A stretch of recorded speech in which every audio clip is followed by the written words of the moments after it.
Neymar tinha tudo para terminar a carreira com a bola de ouro, a camisa 10 da seleção eternizada no topo e o respeito inquestionável de todo o planeta. Mas o que sobrou no final?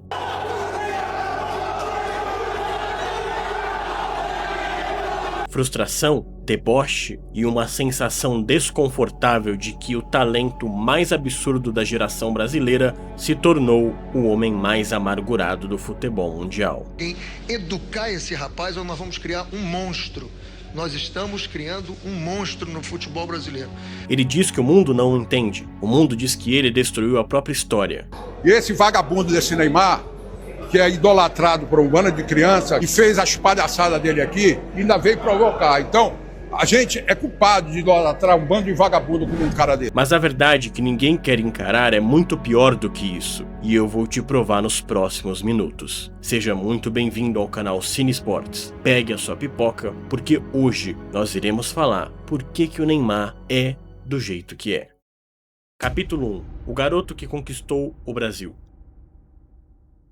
Gola levantada, passinhos curtos, a famosa paradinha e o goleiro caindo feio para o lado errado. Em apenas 2 minutos de jogo, o Santos já abria o placar. O que parecia uma vitória simples contra o Guarani na Copa do Brasil de 2010 se transformou em uma carnificina futebolística. 8-1. E no centro da tempestade, um garoto magrelo com um cabelo moicano inacreditável. Naquela noite, Neymar não apenas jogou, ele marcou 5 gols no mesmo jogo e comemorou dançando rap com um boné de lado em homenagem ao Mano Brown. Ali, com apenas 18 anos de idade, recém-completados, o futebol brasileiro entendeu, não era só mais uma promessa, era um fenômeno nascendo bem ali. Aquele ano de 2010 foi um surto coletivo no futebol brasileiro. Ao lado de Ganso e André, a famosa terceira geração dos meninos da Vila não jogava futebol, eles brincavam no parque. Eram 42 gols no ano, era drible da vaca, era chapéu, era o espírito mais puro da ginga brasileira. E não demorou para a palavra padrão ser usada para comparar aquele garoto. A imprensa do mundo inteiro começou a sussurrar o nome mais pesado da história do futebol, Pelé. Neymar era tratado como o herdeiro legítimo do trono, o homem encarregado de assumir a coroa quando a era de Lionel Messi e Cristiano Ronaldo chegasse ao fim. Ele tinha a leveza, o deboche e o dom sagrado de fazer o difícil parecer muito fácil e parecer mais com o futebol de rua. Avance alguns anos no tempo. A promessa vira realidade desembarca na Europa, Camp Nou lotado. O Barcelona vence por 2-0 e a torcida espanhola canta o nome do ídolo lesionado nas arquibancadas, Messi. Mas o destino tinha outros planos para aquela noite. Suárez cruza pela esquerda, a bola vem alta na entrada da área. O que Neymar faz em seguida ficou gravado na história do futebol mundial. Ele domina de barriga, dá um chapéu de calcanhar no defensor sem deixar a bola cair, gira 180 graus e estufa as redes num voleio brutal. Um gol tão absurdo que fez o técnico Dunga disparar. É o tipo de coisa que faz o futebol o esporte mais bonito do mundo. Naquele segundo, os 70 mil torcedores no estádio mudaram a letra da música em uma reação quase que instintiva e começaram a gritar o nome de Neymar. Mesma música, outro nome, foi o cartão de visitas perfeito para o planeta. Neymar parecia estar mandando um recado silencioso, mas muito verdadeiro. O novo rei chegou na Espanha. Mas o que ninguém sabia é que o topo da montanha cobraria um preço alto demais. Agora, capítulo 2, o auge. Messi para Suárez, Suárez para Neymar, gol. Messi para Suárez, Suárez para Neymar, gol de novo. Se o futebol fosse um videogame, o Barcelona de 2015 teria sido banido por trapaça. O trio MSN não era apenas um ataque, era uma máquina implacável de destruir defesas. 3 gênios sul-americanos que, em vez de disputarem seus egos, resolveram jogar juntos. E o resultado disso foi simplesmente devastador. Naquela temporada de 2014 e 15, eles atropelaram quem aparecesse na frente. Que o diga o poderoso Bayern de Munique na semifinal da Liga dos Campeões. No jogo de ida, show do Messi, gol do Neymar. No jogo de volta, a conexão latina liquidando a fatura da vez. Juntos, naquele ano, o trio cravou o recorde surreal de 114 gols. E a parte mais assustadora não era o número, era a idade deles. Suárez com apenas 28 anos, Messi com 27 e Neymar, o garoto do grupo, com apenas 23 anos de idade. O mundo olhava para aquilo e pensava, pronto, esse time vai dominar a Europa pelos próximos 10 anos. Neymar não era apenas a peça desse motor, ele era o futuro. O herdeiro natural da coroa de Messi, jogando no maior palco do planeta, conquistando a Champions e marcando seu nome no topo do futebol mundial. Tudo parecia perfeito, até que o ego, a ambição e os conselhos de seu staff falaram mais alto. Ano de 2017, o mundo do futebol acorda em choque. O Paris Saint-Germain fez o impensável e deposita a multa rescisória na conta do Barcelona. 222 milhões de euros. A maior transferência da história da humanidade. Um valor tão absurdo que mudou o mercado financeiro do esporte para sempre. Neymar queria sair da sombra de Messi, queria seu próprio time, seu próprio projeto e, acima de tudo, a garantia de ser o número 1 absoluto para finalmente conquistar a tão sonhada bola de ouro. Ele chegou em Paris como um príncipe que foi buscar sua própria coroa. Mas o que parecia o passo definitivo rumo à grandeza se tornaria o início de seu maior pesadelo. Capítulo 3 – Quando a imagem começou a mudar.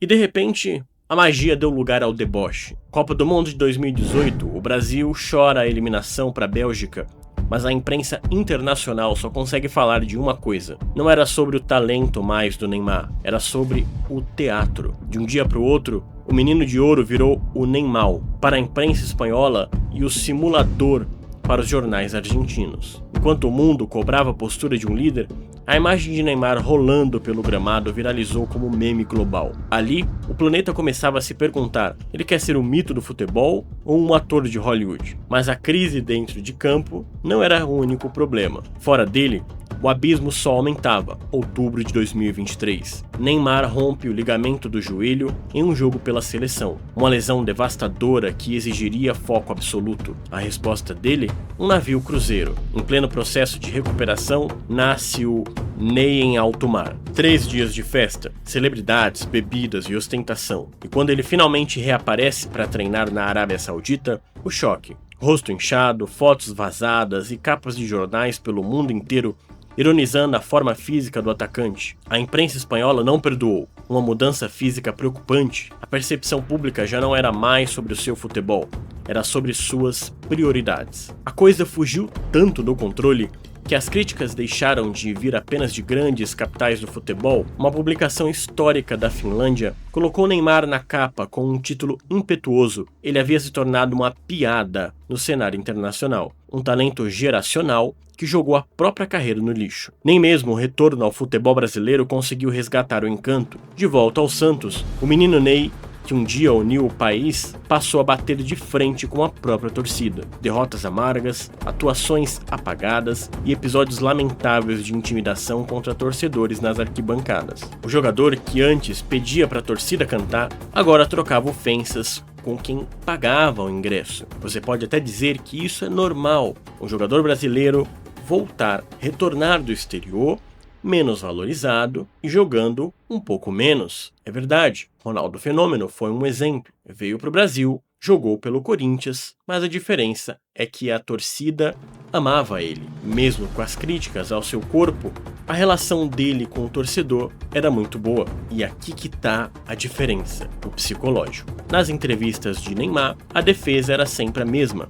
Aceito críticas, mas não ofensas. Só que o torcedor já não aguentava mais as desculpas. Neymar não era apenas mais um garoto sorridente de 2010. Ele havia se tornado exatamente o que muitos temiam, um gênio incompreendido por alguns, um homem amargurado por outros e uma sombra do jogador que um dia prometeu dominar o mundo. Agora, capítulo 4. O corpo que traiu o gênio.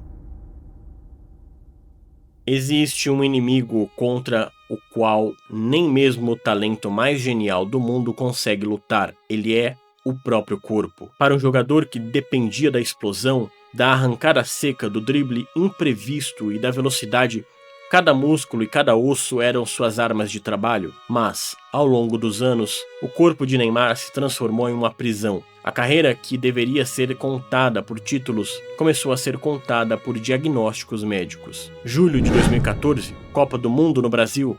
A joelhada trágica nas costas interrompe o sonho do hexa com uma fratura na vértebra. Neymar assiste, da cama, o Brasil ruir por 7-1. Fevereiro de 2018, fissura no quinto metatarso, 18 jogos fora. Ele assiste de longe o PSG ser eliminado pelo Real Madrid na Champions e chega para a Copa da Rússia sem ritmo de jogo. Janeiro de 2019, a mesma fratura no mesmo osso, mais 18 jogos no departamento médico, de novo. Fora das oitavas da Champions, de novo, o PSG eliminado. E essa sequência se tornou uma maldição repetitiva. Tornozelo em 2019, joelho em 2021, tornozelo de novo em 2022, até o golpe final de 2023, com a devastadora ruptura do ligamento cruzado. Foram centenas de dias longe do gramado, décadas de expectativas frustradas por boletins médicos. No futebol de alto nível, quando a sua maior virtude é a aceleração e você perde a confiança na própria perna, você perde metade de quem você é. Cada retorno era acompanhado por desconfiança, cada dívida gerava um medo invisível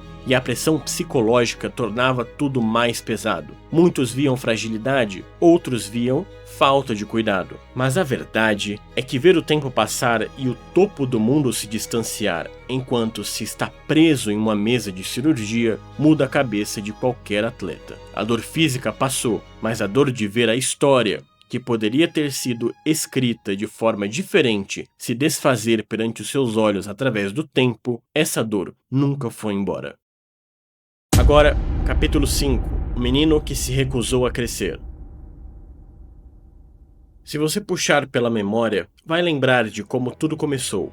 Como eu disse, aquele garoto magrelo de moicano e sorriso no rosto. O visual era despretensioso, a alegria era contagiante e o apelido veio quase que como um carinho nacional. Menino Ney. O problema é que o tempo passou. O garoto fez 20, fez 25, 30 anos. Mas o rótulo de menino parecia recusar a ir embora. Aos poucos, o garoto prodígio deu lugar ao astro global. Vieram as dezenas de tatuagens, os cortes de cabelo extravagantes, as roupas de grife, a barba desenhada e os procedimentos estéticos. A imagem se tornou uma empresa milionária. Mas, por trás da fachada de superestrela, a imprensa e os críticos começaram a notar algo estranho. A mudança foi externa, porque por dentro parecia que o relógio tinha parado. Enquanto os grandes nomes do futebol mundial amadureciam, assumiam responsabilidades e se tornavam líderes respeitados como Messi, Cristiano Ronaldo, Mbappé, Neymar passou a ser retratado por veículos do mundo todo sob a ótica da síndrome de Peter Pan. Para você que não sabe, essa é uma síndrome no mundo da psicologia e da psicanálise, quando a pessoa cresce, mas se recusa a ficar adulta, sendo assim um eterno menino.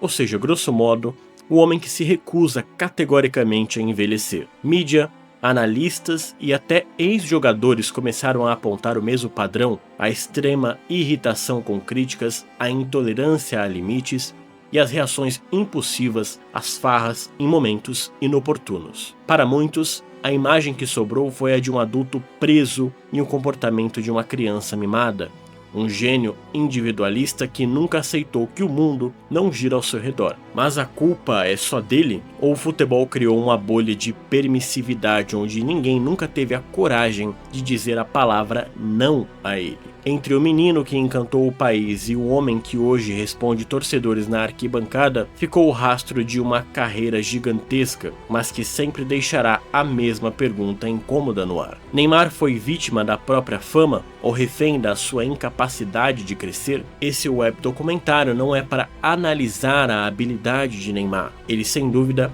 foi um jogador talentosíssimo, um dos maiores. Esse web documentário é para analisar por que o Neymar tem esse comportamento que ele tem? Por que ele tem essa mentalidade? Mas por que parece que, comparado aos outros jogadores, ele parou no tempo? A resposta está aí. A empresa Neymar criou uma bolha ao redor dele, um domo de proteção em que os familiares e os amigos parecem não falar a verdade. No fim das contas, responder se Neymar é o jogador mais amargurado do futebol mundial não é uma tarefa simples, porque a amargura não vem da falta de dinheiro, de fama ou de troféus. Neymar ganhou quase tudo, é milionário, adorado por multidões e tem uma legião de defensores fiéis, como você vai poder reparar nos comentários desse vídeo. A amargura dele vem do abismo, o abismo gigante entre o que o mundo esperava que ele fosse e o que ele realmente se tornou. Ele tinha o talento puro de Pelé, a irreverência dos grandes camisa 10 na história e a chance real de se sentar no mesmo trono de Messi e Cristiano Ronaldo. Mas, verdade seja dita, as lesões traiçoeiras, as escolhas de carreira questionáveis e a incapacidade de encarar os próprios erros cobraram um preço alto demais. Ver o tempo passar e perceber que o auge ficou para trás, enquanto a crítica não para de bater, transforma qualquer sorriso em uma cara fechada. Transforma o garoto que jogava por amor em um homem que hoje parece jogar por pirraça, discutindo com torcedores e lutando contra a própria sombra. Neymar não é apenas um jogador em declínio, ele é o símbolo de uma era do futebol brasileiro que tinha tudo para dominar o planeta, mas por vários motivos listados e não listados neste documentário, ele se perdeu no caminho. Mas agora a pergunta que fica é para você: Neymar é uma vítima injustiçada da imprensa e das lesões, ou ele é o único responsável por ter destruído o próprio legado?